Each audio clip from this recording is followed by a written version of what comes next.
going on, everybody? Justin here at Triumph Reads, and in this video we're going to be doing the mid-year book freakout tag, obviously the 2019 edition, and this tag was created by the two channels Shami and Elliot at Roll Grey Books. I'll leave their two channel links down below so you guys can go check those out. And I was tagged by Dan at All Booked Up. I highly encourage you guys to look into his channel. I'll leave his link down below as well.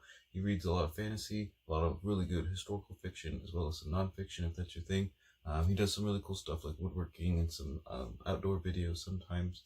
Just highly encourage you guys to go check Dan's channel out. But yeah, let's just get started. And the first question in the mid-year freakout tag is, what is the best book you've read so far this year?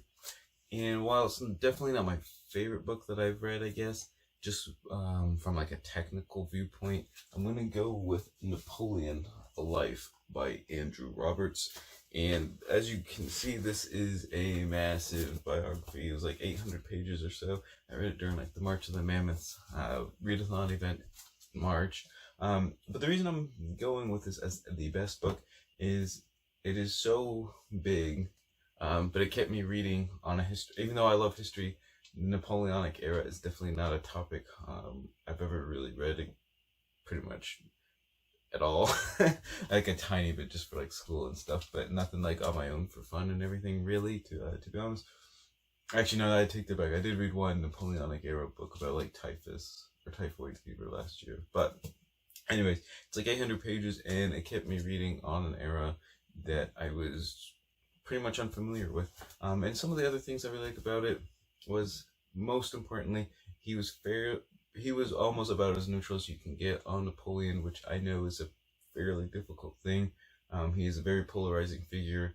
Many people, including historians and academics and stuff, either kind of love him or hate him, or demonize him or lionize him or anything. There's so many perspectives, or there's the two ends of the spectrum there that lots of people fall under. And I think he's slightly pro-Napoleon, but definitely pretty close to neutral. I think that's definitely a hard thing to do, especially on a work this massive in scope. So yeah, just like I said, it kept me reading on a topic I was unfamiliar with and never really got super bored with it, anything like that. I gave it 5 stars, and that's why I'm going with Napoleon, A Life by Andrew Roberts as the best book so far of 2019. Alright, number 2, what is the best sequel you've read? I've really gone into the Horus Heresy series, as you guys probably know if you've been watching some of my channels. The best sequel I read, I think out of the 6 or 7 books I've read so far, is the 3rd book in the first trilogy, so it's the 3rd book in the series, Galaxy in Flames. This one's by Ben Counter, subtitles The Heresy Revealed, and as I just stated, sort of the ending trilogy book of the first kind of little story arc, which is like the official betrayal of Horus the War Master against the Emperor of Mankind and everything. It just wraps the story of Garviel Loken and Horus's actions and betrayal at Isfahan 3 up really nicely. Just brings, it is a definitive closure to that sort of story arc and just that sort of momentous first step in the whole Horus Heresy saga. So that's why I'm going with Galaxy in Flames as the best sequel so far this year. Number 3, a new release you want to read. I'm kind of sticking with the Horus Heresy thing. A new release that just came out that I need to read is The Solar War by John French. And this is the first book in the Siege of Terra sub-series of the Horus Heresy. The Horus Heresy, I think, officially ended at book 54, and then there's going to be 8 books in the Siege of Terra, with the Solar War being the first one. But like I said, if you follow kind of like Warhammer Lore, so if you already know what happens for the most part, and pretty much all this stuff, so it's kind of, even though you know what happens, it's still really just fun, learning all the backstory and all the lore and the actual tiny details that all these events or what happens during these events and everything. But I've just really enjoyed the Horus Heresy series, and I just want to keep up. I'm just going to take my time making my way through those 54 books.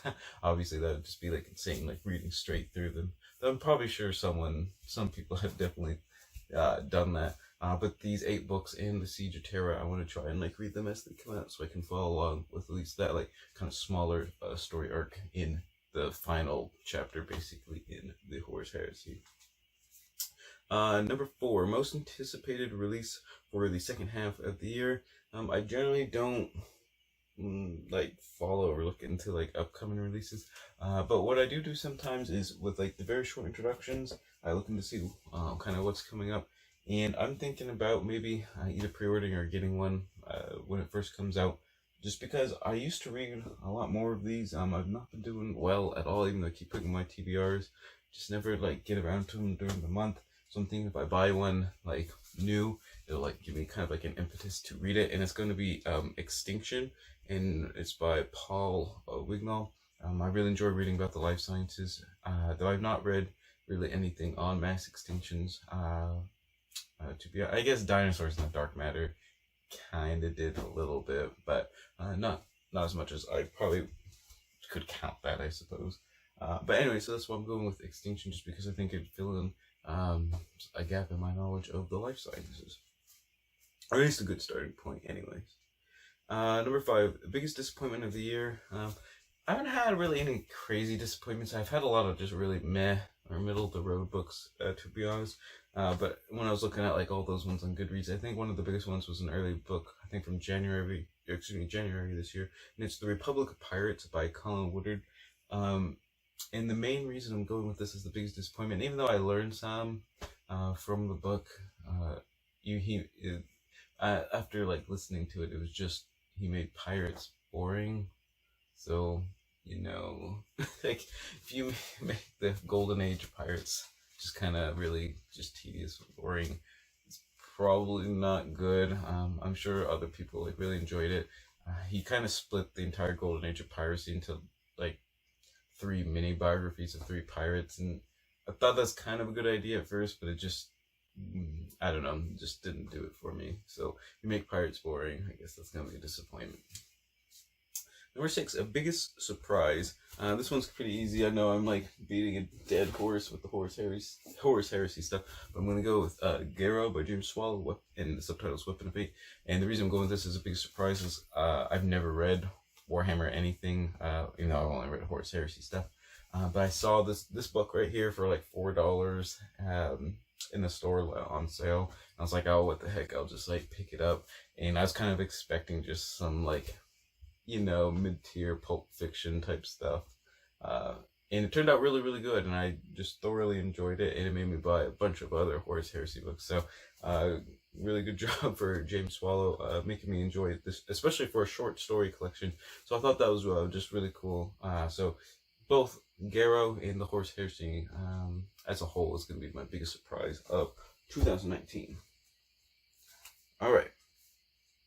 7, a favorite new author. And I got 2-ish ones. For an older author that's been around for a while, I'm gonna go with T.H. White, who wrote The Once and Future King, which is like a Arthurian cycle of stories. I'm gonna leave that one at that because I got like a bunch of I think I got some answers regarding that omnibus edition right there. And for another one that's more recent, if I can find it. Right there, I'm gonna go with Ed McDonald. He's an author I think I had heard of a bunch of times, like on Twitter and stuff, which is why I think about Blackwing for like a couple bucks on like Book Outlet. Not really thinking much of it, but I just really enjoyed his like super bleak, grimdark setting. It reminded me a little bit of like Glenn Cook's Black Company, kind of that sort of really just kind of gray, like world that's just kind of like just like sucks to like live in. Basically, I'm not sure why that's like fun to read and stuff, but I thoroughly enjoyed it, and I thought it had like a really cool like setting. It's not like super big, if that makes sense. Like it's pretty local with all the plot and everything, but I did enjoy it.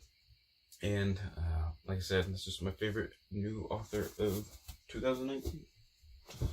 All right, and that gives us question number 8. Newest fictional crush, and I'm gonna go with Winter Earnglass from the Guns of Empire. Oh, sorry. All right, so that brings us to question number 8, which is who is your newest fictional crush? And I'm gonna go with Winter Earnglass, who's on this awesome cover of The Guns of Empire by Django Wexler, which is the 4th book in the Shadow Campaign series. I'm gonna go with Winter because she's like super, I don't know, it's just like a super realistic character. She's disguising herself as a man so she can serve in the Bordering Army. And as the story goes on, she kind of like raises the ranks a little bit. But as she obviously takes on more responsibility with like soldiers under her command and stuff, just the way she has to cope with making like certain decisions and everything, I think it's just really well done. It's not, I guess it's not tropey the way it's done. I guess it's very realistic where sometimes she can handle it. She makes good decisions. Sometimes she doesn't make good decisions. There's mental breakdowns basically, and just confusion and all that stuff. So it just makes her like a really realistic character, if that makes sense. And she's also pretty badass because I can't tell you certain things because it would ruin the plot. I don't know how else to describe it basically, without giving away anything. But let's just say she has kind of an ability. There's not really a magic system per se, but there is. But I can't. Yeah, that's pretty much it. You'll just have to take my word for it and read Django Wexler's Shadow Campaigns, I guess. Oh, that was like the worst answer ever. All right, number 9, your newest just favorite character, and this one I'm gonna cheat with, and I'm gonna go with King Arthur from The Once and Future King. While he's not a new character for me, I don't think he's really gonna be a new character for pretty much anyone. But his rendition in T.H. White's The Once and Future King, I just really enjoy. I don't know, he's King Arthur, but he doesn't take himself too seriously, but too seriously, both at the same time, if that makes any sense. Like I say, he's whimsical, but sober. It's just a really good combination somehow. I don't know how it works, but it does. And then you can hear my cats and Daisy and all of them just destroying stuff in the other room, probably. But anyways, just the way he handles like all the situations, obviously, especially when we get dealing with the later stuff, like the whole like basically affair with Guinevere and Lancelot and everything, and he obviously knows about it, but he just like loves both of them so much that he just kind of deals with it in a way, in his own kind of like unique way in this book. And it doesn't make him seem weak either, the way he does it and the way it's described and everything. So I just think I don't know, just the way King Arthur is portrayed in the series in particular. I've just like really enjoyed it. And Arthur's kind of one of the main reasons why I've been going through this omnibus edition pretty fast for me. I think I've read 3 out of the 5, which is like a record, I think, for me in completing series. If you guys know, like, my notorious inability to complete series. Alright, and then the next question is a book that made you cry. And I've never like cried reading a book or anything, but one that I thought was really kind of in the spirit of that question was a book I read on NetGalley, and it was How to Think Like a Roman Emperor. And it's obviously dealing with Stoicism and Marcus Aurelius. Well, I guess you wouldn't know that if you didn't know the subtitle, which I didn't write down. But anyways, it's all about Stoicism and Marcus Aurelius. It's part biography, part like a work on like philosophy and stuff like that. But just sort of, and also part almost like memoir with the authors like coming to terms with certain things and like studying like Stoicism and everything to help him cope with certain things in his own life and stuff. I just think it's beautifully written. It's a good kind of mishmash of philosophy and history. Really well done. I highly enjoy like learning about Stoicism and practice it like a tiny bit, or I try to like emulate it a little bit in my own life and stuff. But especially the very last chapter is this almost like long, like little essay type thing. But it's written in the perspective of Marcus Aurelius when he's on his deathbed, and how he's using like all the principles and just kind of things that he's learned throughout his life and the way he's lived his life. He's kind of just going about his own acceptance of his death, which he knows is is measured in like minutes and hours, not even days and stuff. But the way that the author writes this like last like kind of epilogue chapter thing of like Marcus Aurelius's life, from the emperor's perspective, is just one of the most beautiful things I've ever read, per se. And like I said, just his acceptance of death, and everything. I just highly recommend you guys check out that book just for like those last like 20 pages or something like that. Highly recommend that one for sure. All right, and a book that made you happy. Kind of in an opposite vein, I'm going with The Once and Future King again. I'm going particularly with the first book, The Sword and the Stone. And like I said in the earlier question, it's kind of the realism, or not the not realism, the whimsy and whimsicalness, and the somber like soberness of the way like Arthur learns things through being transformed into animals and kind of interacting with other animals in the animal kingdom and stuff. And like kind of just like learning about life through different perspectives and like seeing things through different lenses and everything. Just found that just really, I don't know, I just found it like really charming and everything, kind of like put a smile on my face. Just highly encourage you guys to check out T.H. White's Once and Future King if you are really interested in Arthurian stuff. And even if you're not that interested in Arthurian stuff, I definitely want you guys to consider it if you enjoy kind of historical fiction or fantasy. It's definitely on the fantasy side, considering he's, you know, transformed into like fish and birds and weasels and stuff. So like I said, just the whimsy and the soberness of dealing with like serious matters. You know, like a big thrust of the whole series is like Arthur's contemplation over what makes something like right, and the whole kind of defiance against might is right and everything. So yeah, like I said, it deals with a lot of serious tones, but it doesn't take itself seriously, and I just think it works beautifully the way T.H. White wrote it. So that's a book that made me happy. All right, number 12, we're getting there. A beautiful book that you've bought this year, and I'm gonna go with The Barbarian Invasions of the Roman Empire in the first volume of 8. This one is The Visigothic Invasion, and this is by the Folio Society. So as you guys can definitely see, it's pretty easy picks when you have a Folio Society book that you got with here. It's kind of hard for the other ones to compete. So first of all, we've got like a really awesome slipcase, and they do match. I only have the first 2 out of 8. But anyways, the slipcase is really nice, and then you take it out, and then you have this like as I knock The Once and Future King onto the floor.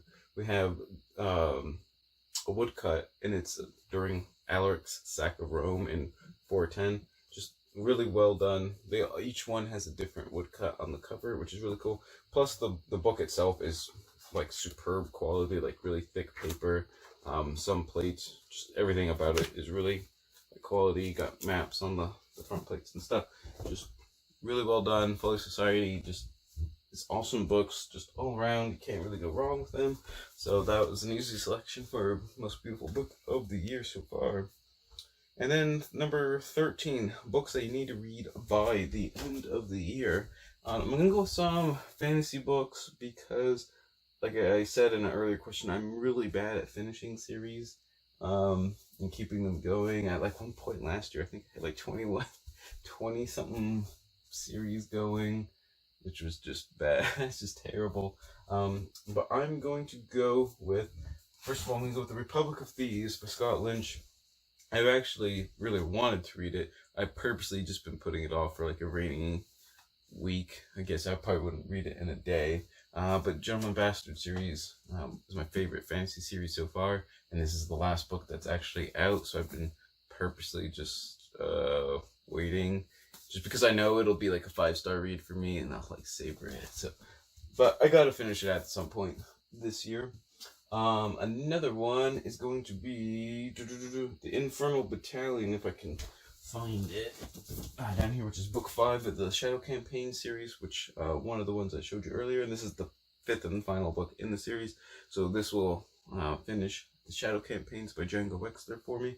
That one's got a pretty cool cover as well, but like I said, that'll finish the series up for me as well. And lastly, it was Great Hunt by Robert Jordan, which does not finish the series. It's 2 out of 14, but Wheel of Time is something I want to like keep reading, and I just have to suck it up and at some point just like read it. I did enjoy the first one. I know a lot of people really love this series. I know a lot of people also have mixed feelings about it and stuff. But The Great Hunt is definitely one of the better ones, just from like the general consensus from what I've gathered from everyone. So definitely want to finish that door stopper as well. So there you guys have it. Those are the 13 questions for the 2019 mid-year freakout tag. I hope you guys enjoy them. I'm going to tag some people and leave their links down below, so you can definitely check them out. I'm going to tag Chris at Chris's Bookish Cauldron, Kate at Chapter Kate, and Elena Macradina. I've been watching their channels for quite a while now. Highly encourage you guys to check them out. And I'm going to also tag two kind of newer-ish booktubers that I've just like recently sort of discovered in the last like month or so. And we got Eric at Break Even Books and Pints and Paperbacks. And I'm not sure if he said his name in any of the videos. He's doing basically what I did at the beginning of my channel. So if you are watching and you know his name, leave a comment down below for that as well. But Pints and Paperbacks and Break Even Books, I really enjoy their content so far, like watching their videos and stuff.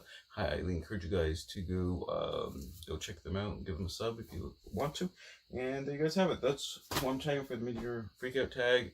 Also, if I didn't tag you but you still want to do this tag, go ahead and do it and leave a comment down below, because it's already July and time is running out to like do, unless you're gonna, of course with my channel it could be like, September when I do it, but considering I'm doing an April book haul like tomorrow, or not April book haul, April wrap up like tomorrow or something. So anyways, tell me what you guys think about any of the books I talked about down below, and tell me what your favorite book of the first half of 2019 was. I'd be glad to get some recommendations and talk to you guys about them. And always remember, for the rest of 2018, read victoriously.